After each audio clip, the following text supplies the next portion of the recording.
Hello everyone, welcome to Bioverse. आज से हम स्टार्ट करने वाले हैं free practice session for HPSC assistant professor zoology exam. आप सभी को पता ही होगा एग्जाम की डेट आ चुकी है। मई में आपका एक स्क्रीनिंग टेस्ट होने वाला है, तो आपके लिए स्पेशल मैं प्रैक्टिस सेशंस लेके आई हूँ। इसके अलावा मैं 2 मंथ्स का क्रैश कोर्स भी लॉन्च करने वाली हूँ। तो आप लोग सब्सक्राइब करिए हमारे चैनल को, जहाँ पे हम डिस्कस करेंगे, कंप्लीट रिवीजन करेंगे इन 2 मंथ्स, और बहुत सारे प्रैक्टिस हम क्वेश्चंस भी करने वाले हैं। यहाँ पे मैं आपको एमसीक्यूज करवाऊंगी, जिनका डिटेल्ड एक्सप्लेनेशन दूंगी। आप एमसीक्यूज करते करते ही चीजों को सीखेंगे।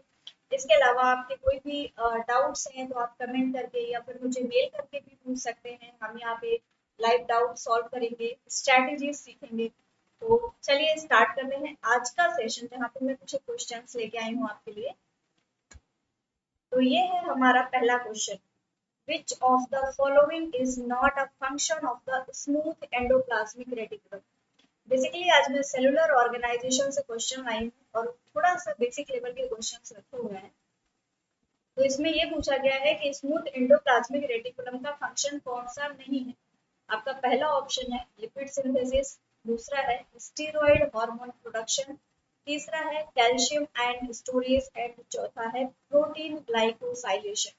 आपको बताना है कि कौन सा फंक्शन स्मूथ एंडोप्लाज्मिक रेटिकुलम का नहीं है। तो करेक्ट आंसर है हमारा protein glycosylation. Protein glycosylation smooth endoplasmic reticulum का फंक्शन नहीं है। बाकी lipid synthesis, steroid hormone production and calcium ion storage, ये तीनों ही फंक्शंस है स्मूथ एंडोप्लाज्मिक रेटिकुलम के। तो चलिए हम एक बार समझते हैं कि ऐसा क्यों है। कुछ एक हम चीजें इसके बारे में पढ़ेंगे। जैसे हम देखें, अगर एंडोप्लाज्मिक रेटिकुलम की बात करें तो आपको पता है एंडोप्लाज्मिक रेटिकुलम जो हमारे सेल्स के अंदर होता है वो बेसिकली दो पार्ट्स में डिवाइडेड होता है। एक होता है स्मूथ एंडोप्लाज्मिक रेटिकुलम और दूसरा होता है रफ एंडोप्लाज्मिक रेटिकुलम। तो ये एक इंटरकनेक्टेड मेम्ब्रेन सिस्टम है जो कि यूकैरियोटिक सेल्स में प्रेजेंट होता है। कहाँ है? Eukaryotic cells. यूकैरियोटिक सेल्स में ये प्रेजेंट होता है। और इसका रोल क्या होता है? इसका इम्पोर्टेंट रोल होता है protein and lipid synthesis. Protein and lipid synthesis, ये काम ये करता है। और इसके अलावा कुछ और फंक्शंस ये करता है, जैसे कि इंट्रासेलुलर ट्रांसपोर्ट में भी हेल्प करता है। और इसके अलावा बहुत सारी मेटाबॉलिक प्रोसेस में हेल्प करता है। इंट्रासेलुलर ट्रांसपोर्ट एंड बहुत सारी मेटाबॉलिक प्रोसेस हैं जिनमें हमारा एंडोप्लाज्मिक रेटिकुलम जो है वो हेल्प करता है। तो अभी होता क्या है, जैसे हमने बताया कि आपको यहाँ पे दो पार्ट्स हैं। एक है rough endoplasmic reticulum. Rough endoplasmic reticulum का फंक्शन क्या है बच्चों? ये क्या करता है बेसिकली, ये प्रोटीन की सिंथेसिस के लिए रिस्पॉन्सिबल होता है। और रफ इसलिए बोलते हैं क्योंकि यहाँ पे ribosomes are present. Ribosomes present होते हैं और it is responsible for the protein synthesis. ये प्रोटीन की सिंथेसिस करवाता है। तो प्रोटीन की सिंथेसिस करवाने के साथ साथ एक काम ये और करता है, ये करता है post translational modification. Post translational modification क्या होता है? इसका मतलब होता है ट्रांसलेशन में प्रोटीन का फॉर्मेशन हुआ। अब प्रोटीन के फॉर्मेशन के बाद में प्रोटीन फंक्शनलाइज्ड फॉर्म में कैसे आएगी, उसके लिए कुछ एक मॉडिफिकेशंस की जरूरत होती है। और उन मॉडिफिकेशंस को ही बोला जाता है पोस्ट ट्रांसलेशनल मॉडिफिकेशन। तो प्रोटीन को सिंथेसिस कराने के साथ साथ उसमें ये मॉडिफिकेशंस भी कराता है ताकि जो भी प्रोटीन है वो फंक्शनल फॉर्म में आ पाए। अब पोस्ट ट्रांसलेशनल मॉडिफिकेशन का ही एक एग्जांपल है ग्लाइकोसाइलेशन। This is glycosylation. तो जो अभी आपका क्वेश्चन था कि स्मूथ एंडोप्लाज्मिक रेटिकुलम का फंक्शन क्या नहीं है, तो हमने ऑप्शन लगाया था ग्लाइकोसाइलेशन, क्योंकि जो ग्लाइकोसाइलेशन है वो फंक्शन है रफ एंडोप्लाज्मिक रेटिकुलम का। ठीक है। अब इसके अलावा अगर हम बात करें क्या फंक्शन है स्मूथ एंडोप्लाज्मिक रेटिकुलम का, स्मूथ एंडोप्लाज्मिक रेटिकुलम, तो इसके अगर फंक्शन की बात करें तो बेसिकली यहाँ पे राइबोसोम्स जो होते हैं वो प्रेजेंट नहीं होते। राइबोसोम्स अब्सेंट, इसीलिए इसको स्मूथ बोला जाता है। इसके मेन जो फंक्शंस होते हैं वो है lipid metabolism, lipid metabolism.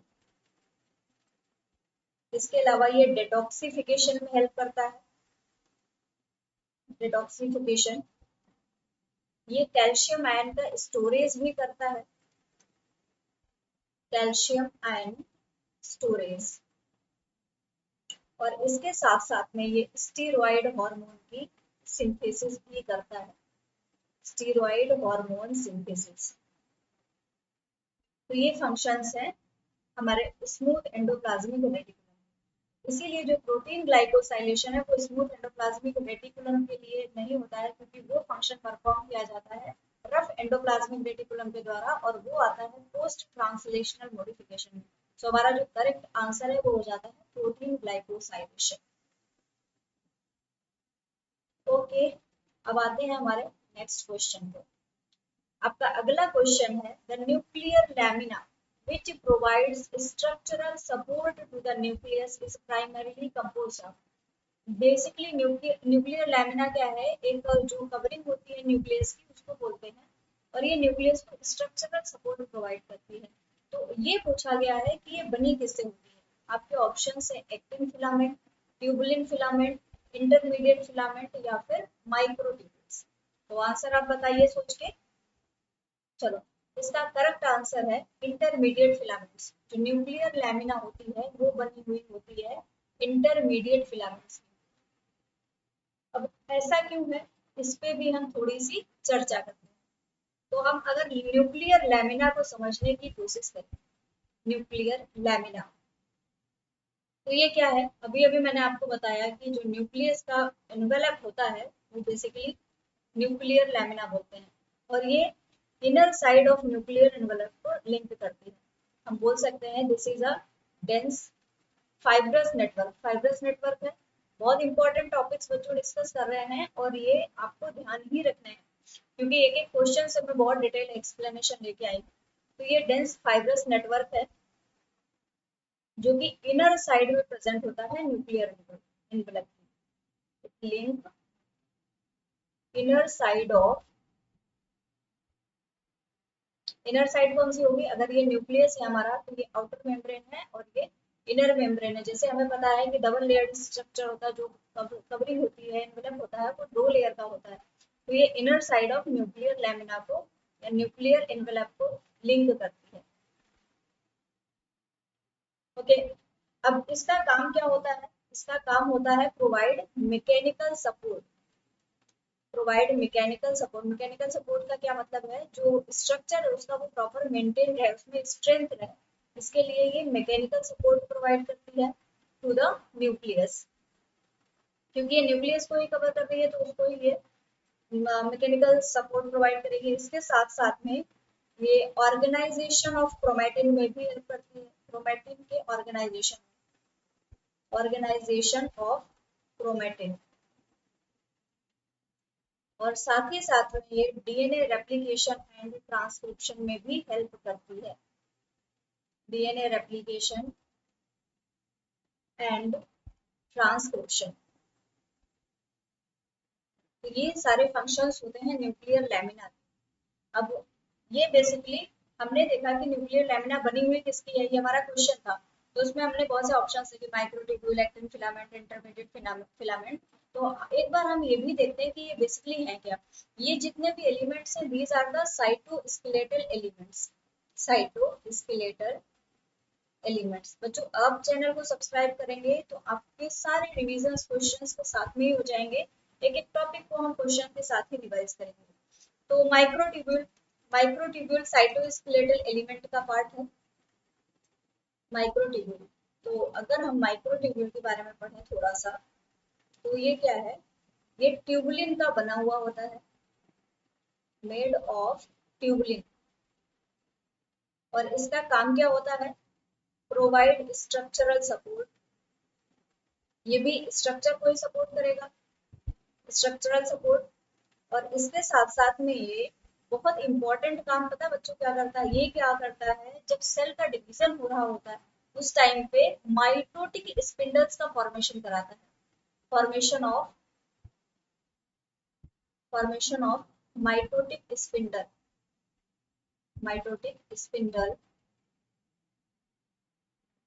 During cell division में ये माइटोटिक स्पिंडल का फॉर्मेशन करा रहा होता है। तो ये काम हो गया आपका माइक्रोट्यूब्यूल्स का। अब दूसरा आता है एक्टिन फिलामेंट।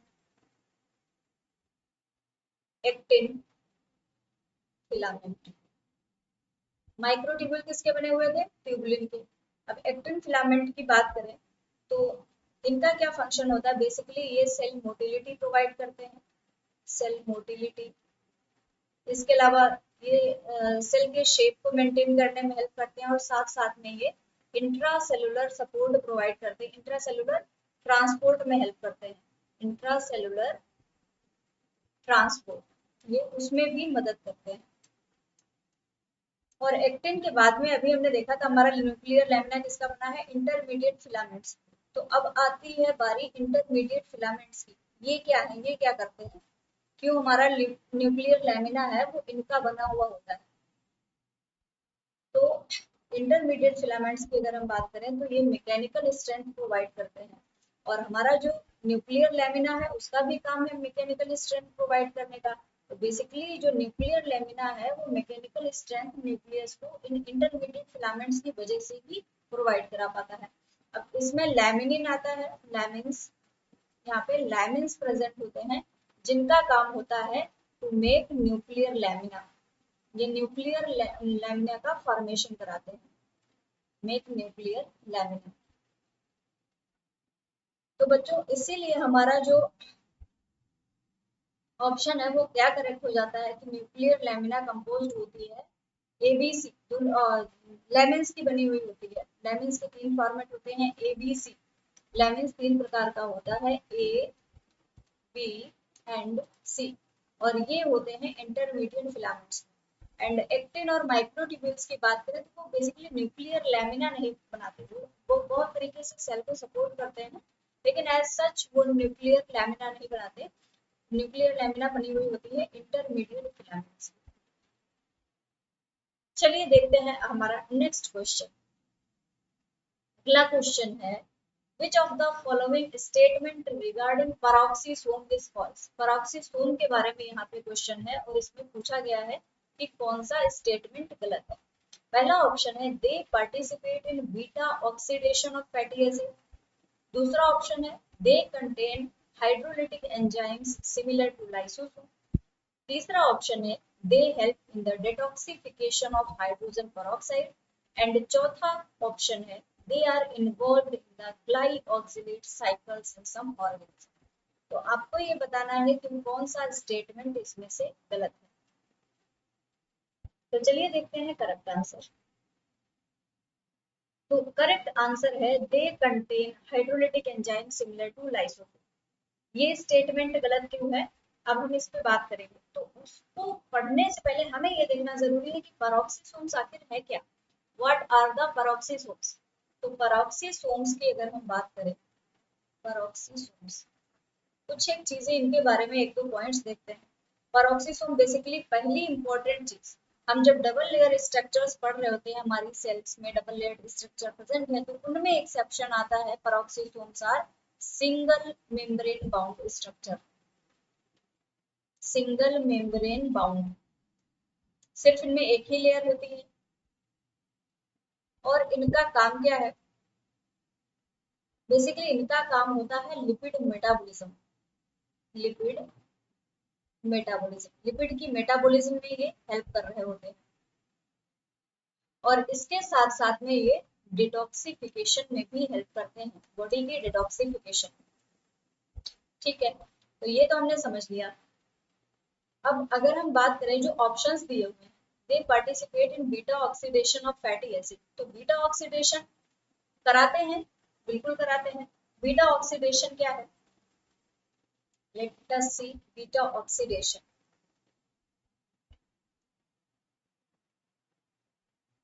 तो बीटा ऑक्सीडेशन क्या होता है? इसमें जो लॉन्ग चेन फैटी एसिड्स होते हैं उनको शॉर्टर चेन्स में कन्वर्ट किया जाता है for the production of energy.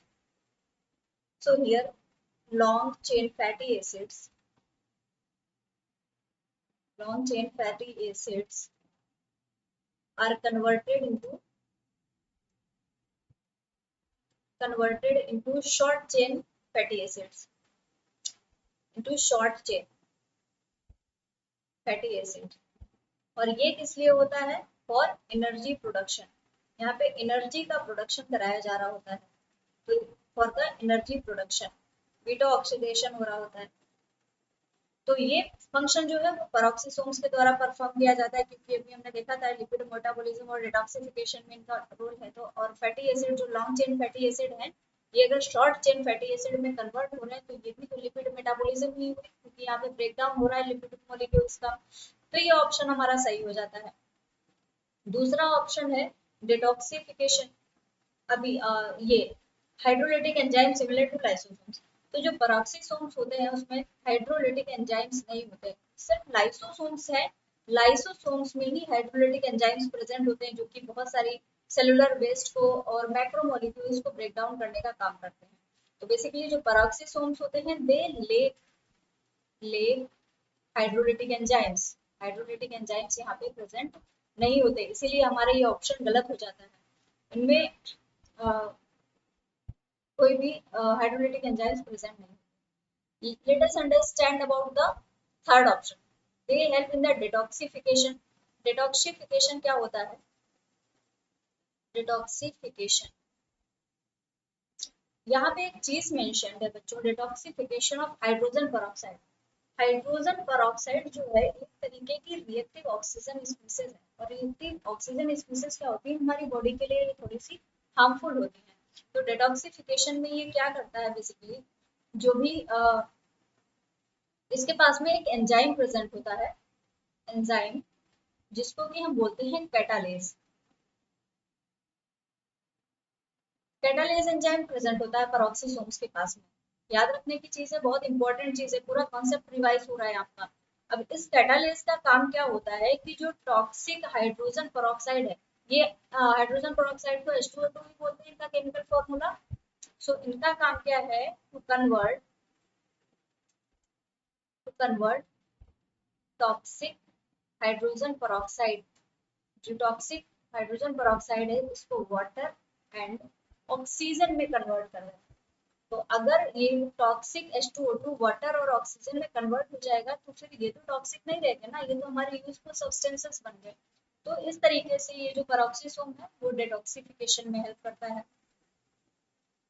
Last हमारा ऑप्शन जो बचा है, अब हम उसके बारे में बात करते हैं। They are involve in glyoxylate cycle in some organism. तो ये क्या है? Glyoxylate cycle. Glyoxylate cycle, basically ये जो साइकिल होती है ये प्लांट्स और फंगस के केस में देखी जाती है। In plants and fungi, in cases में देखने को मिलती है ये ग्लाइऑक्सिलेट साइकिल। इसमें होता क्या है, जो भी फैटी एसिड्स होते हैं, फैटी एसिड्स, इनका कन्वर्जन कर दिया जाता है कार्बोहाइड्रेट्स में। कार्बोहाइड्रेट्स में इन फैटी एसिड्स को कन्वर्ट कर दिया जाता है, बेसिकली ये यूटिलाइजेबल शुगर के फॉर्म में आ जाते हैं। तो इस तरीके से हमें समझ में आ गया सारी चीजें कि बीटा ऑक्सीडेशन क्या है, हाइड्रोलिटिक एंजाइम्स इसमें प्रेजेंट नहीं होते, इसलिए हमारा ये ऑप्शन सही हो गया। डिटॉक्सिफिकेशन कैसे होता है और ग्लाइऑक्सिलेट साइकिल क्या है। आई होप आप सभी को अच्छे से समझ में आया होगा और मजा भी आ रहा होगा क्वेश्चंस करने में, मुझे इतनी उम्मीद है। तो अगर आपको अच्छा लग रहा है आप चैनल को भी सब्सक्राइब करिए प्लीज, हमें भी हेल्प मिलेगी। चलिए हम चलते हैं हमारे नेक्स्ट क्वेश्चन पे। नेक्स्ट क्वेश्चन है, during mitosis the spindle fibre attach to chromosome at. ये पूछा जा रहा है कि माइटोसिस के दौरान जो स्पिंडल फाइबर्स होते हैं वो क्रोमोसोम्स के कहाँ पे ज्वाइन होते हैं। बहुत सिंपल क्वेश्चन है, बहुत बेसिक क्वेश्चन है और शायद आपको इसका आंसर पता ही होगा। तो ऑप्शंस हैं centrosome, kinetochore, chromocenter and centriole. Correct option की अगर हम बात करें तो हमारा करेक्ट ऑप्शन है काइनेटोकोर। जो माइटोसिस की प्रक्रिया होती है, माइटोसिस के दौरान हमारे जो स्पिंडल फाइबर्स होते हैं वो काइनेटोकोर से ही अटैच होते हैं। तो क्या एक बार हम माइटोसिस को पढ़ें? चलो थोड़ा सा रिवीजन करते हैं। माइटोसिस क्या है? ये एक सेल डिवीजन की प्रोसेस है। और सेल डिवीजन भी कौन से सेल में हो रहा होता है, ये सोमैटिक सेल्स में हो रहा होता है, क्योंकि जर्म सेल्स में हमारे पास में मियोसिस होता है, तो सोमैटिक सेल्स में सेल डिवीजन हो रहा होता है। और ये क्या करता है, टू आइडेंटिकल सेल्स का प्रोडक्शन करता है। क्या सेम चीज मियोसिस में होती है? नहीं, मियोसिस में टू आइडेंटिकल सेल्स का प्रोडक्शन नहीं हो रहा होता है, वहां पे फोर सेल्स बनती है, चारों भी अलग अलग हो रही होती है, just because of the phenomena, most important phenomena present there, जिसको कि हम बोलते हैं क्रॉसिंग। तो ठीक है, ये सेल डिवीजन हुआ। अब यहाँ पे माइटोटिक स्पिंडल्स क्या है, उनके बारे में पढ़ना थोड़ा सा जरूरी है। माइटोटिक स्पिंडल्स, थोड़ी सी बातें इनके बारे में कुछ जरूरी जरूरी से जानते हैं, ताकि अगर कभी हमारे सामने दूसरा क्वेश्चन आए तो हम उसको भी जल्दी सॉल्व कर पाए। तो जो माइटोटिक स्पिंडल्स होते हैं, they are made up of microtubules. Microtubules के बने हुए होते हैं। माइक्रोट्यूब्यूल्स क्या है बच्चों, अभी अभी कुछ देर पहले ही हमने पढ़ा है। तो माइक्रोट्यूब्यूल्स के बने हुए होते हैं, और ये क्या करते हैं, क्रोमोसोम के सेपरेशन में हेल्प करते हैं, help in chromosome separation, chromosome separation. Chromosomes कुछ इस तरीके से अटैच होते हैं एक दूसरे के साथ में, तो यहाँ पे इनको सेपरेट करने के लिए काम करते हैं, और यही पे होता है काइनेटोकोर। काइनेटोकोर, तो यहाँ से सेपरेशन करेंगे ताकि ये क्रोमोसोम को अलग अलग होकर दो अलग अलग सेल्स का फॉर्मेशन कराए। तो माइटोसिस की कुछ की स्ट्रक्चर्स की बात करें, जैसे यहाँ पे जो मेंशन है, सेंट्रोसोम क्या है, सेंट्रोसोम माइक्रोट्यूब्यूल ऑर्गेनाइजिंग सेंटर होता है। Let me write it here, this is microtubule, microtubule organising centre.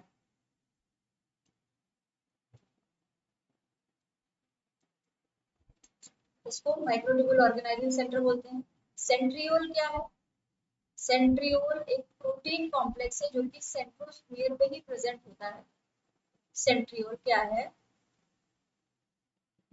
Basically ये सिलिंड्रिकल स्ट्रक्चर है, सिलिंड्रिकल स्ट्रक्चर, और ये करता क्या है, सेंट्रोसोम पे प्रेजेंट होता है, सेंट्रोसोम पे प्रेजेंट होता है।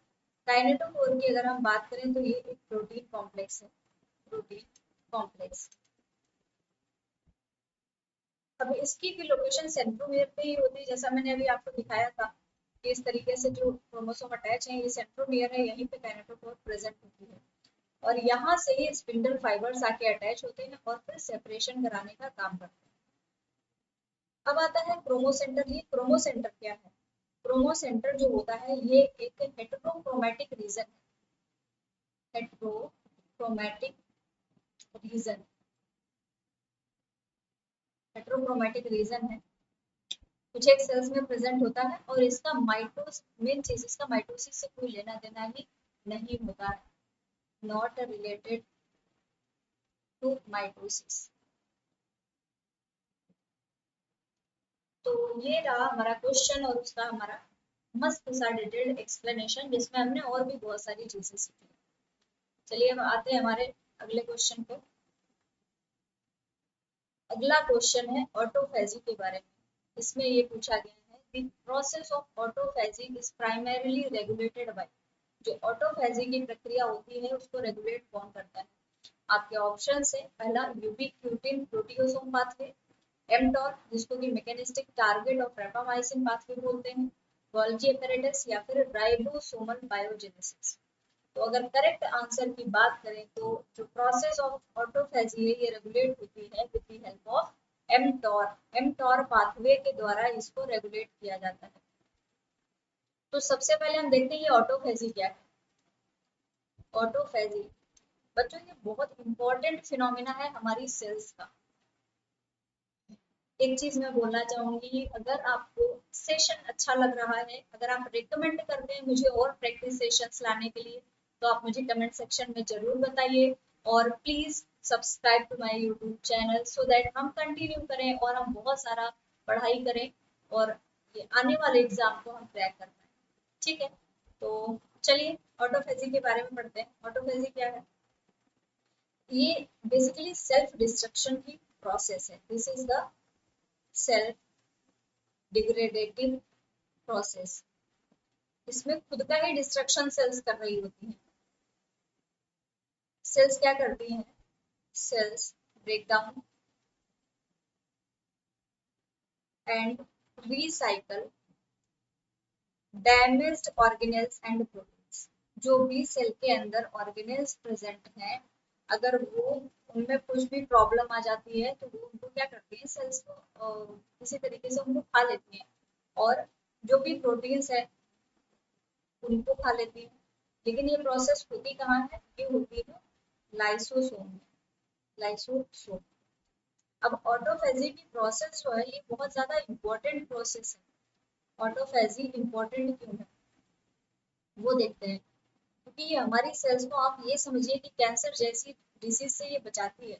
तो इसका क्या काम होता है? ये सेलुलर होम्योस्टेसिस को मेंटेन करके रखती है। Cellular homeostasis. होम्योस्टेसिस ये इसको मेंटेन करती है। ये स्टार्वेशन का रिस्पांस देती है। स्टार्वेशन में इसका रोल आता है, और साथ साथ में ये डैमेज्ड माइक्रो ऑर्गेनिज्म जो ऑर्गेनेल्स होते हैं उनको रिमूव करती है। Damaged organelles. इसके साथ साथ में अगर माइटोकॉन्ड्रिया डैमेज होता है तो माइटोकॉन्ड्रिया को भी ये रिमूव करती है, और जो डैमेज्ड माइटोकॉन्ड्रिया को रिमूव करती है या खा जाती है उसको बोला जाता है माइटोफेजी। ये भी नया नाम आया, याद रखिएगा। तो ये माइटोफेजी का भी काम करती है। अब आते हैं हमारे ऑप्शंस में, एक एक ऑप्शन को समझने की कोशिश करते हैं। तो जो एमटॉर पाथवे है हमारा, अगर ये इसकी बात करें, ये ऑटोफेजी में इसका बहुत ज्यादा इंपॉर्टेंट रोल होता है। तो एमटॉर जो है ये एक इनहिबिटर है बेसिकली ऑटोफेजी का। और यहाँ पे जो न्यूट्रिएंट्स होते हैं, न्यूट्रिएंट्स स्कैर हो जाते हैं, कम हो जाते हैं, और जो एमटॉर है इनहिबिट हो जाता है। अगर एमटॉर का इनहिबिशन होगा तो ये क्या करता है? ये एक्टिवेट करता है ऑटोफेज का। यहाँ पे इनहिबिटर की तरह ये वर्क करता है। अगर mTOR को एनी हाउ इनहिबिट कर दिया जाए तो ये क्या करता है? ये एक्टिवेट कर देता है ऑटोफेजी को। ठीक है, तो कुछ इस तरीके से mTOR जो है वो रेगुलेट करता है, क्योंकि अगर ये एक्टिवेटेड है तो ऑटोफेजी इनहिबिटेड रहेगी, लेकिन अगर ये इनहिबिट हो गया तो ऑटोफेजी जो है वो एक्टिवेट हो जाएगी। अच्छा, यूबीक्यूटिन पाथवे क्या है? यूबीक्यूटिन पाथवे भी बच्चों ये एक तो कह सकते हैं डिग्रेडेशन के काम में ही आता है। ये क्या करता है? ये भी डिग्रेडेशन का काम करता है, लेकिन ये किसको डिग्रेड करता है? शॉर्ट लिव्ड प्रोटीन्स को। Short lived proteins. ये क्या करता है? जैसे कोई भी सिग्नलिंग पाथवे चल रहा है, उस सिग्नलिंग पाथवे में बहुत सारी प्रोटीन्स इन बिटवीन बनती रहती हैं, तो ये इनका डिग्रेडेशन करता है। ये ऑर्गेनेल्स का डिग्रेडेशन नहीं करता। ऑर्गेनेल्स का डिग्रेडेशन यहाँ पे नहीं होगा। ये बहुत इंपॉर्टेंट चीज है। ये काम कहाँ हो रहा होता है? ये हो रहा होता है ऑटोफेजी जो लाइसोसोम में हो रही है। अब गोल्जी अपैरेटस की बात अगर आती है तो बच्चों इसके बारे में तो आपको अच्छे से पता होगा। इसका क्या काम है? बेचारा अच्छा सा काम करता है, प्रोटीन्स के मॉडिफिकेशन में हेल्प करता है। डिग्रेडेशन जैसा काम तो ये करता ही नहीं, ये तो बहुत अच्छा बच्चा है। ये प्रोटीन्स के मॉडिफिकेशन में हेल्प करता है। Proteins modification. ओके। और नेक्स्ट आता है हमारा लास्ट ऑप्शन जो था राइबोसोमल बायोजेनेसिस। तो इसको बेसिकली राइबोसोम का फॉर्मेशन बोला जाता है। Ribosome formation. और राइबोसोम फॉर्मेशन का ऑटोफेजी से कोई लेना देना नहीं। तो यहाँ पे जो भी हमारी प्रोसेस ऑटोफेजी की हो रही होती है ये रेगुलेट हो रही होती है एम्टोर पाथवे से। Again I would like to say, अगर आपको मजा आ रहा है क्वेश्चंस की प्रैक्टिस करने में तो प्लीज प्लीज प्लीज हमारे चैनल को भी सब्सक्राइब करें। And yeah we end up for today. हमने 5 क्वेश्चंस किए, लेकिन 5 क्वेश्चंस के साथ में हमने कॉन्सेप्ट ढेर सारा गेन कर लिया है, और उम्मीद है आपको भी पसंद आया होगा। So thank you everyone for watching this session. मिलते हैं आपसे नेक्स्ट वीडियो में बहुत सारे क्वेश्चंस के साथ में and with our new crash course. So stay tuned. Thank you.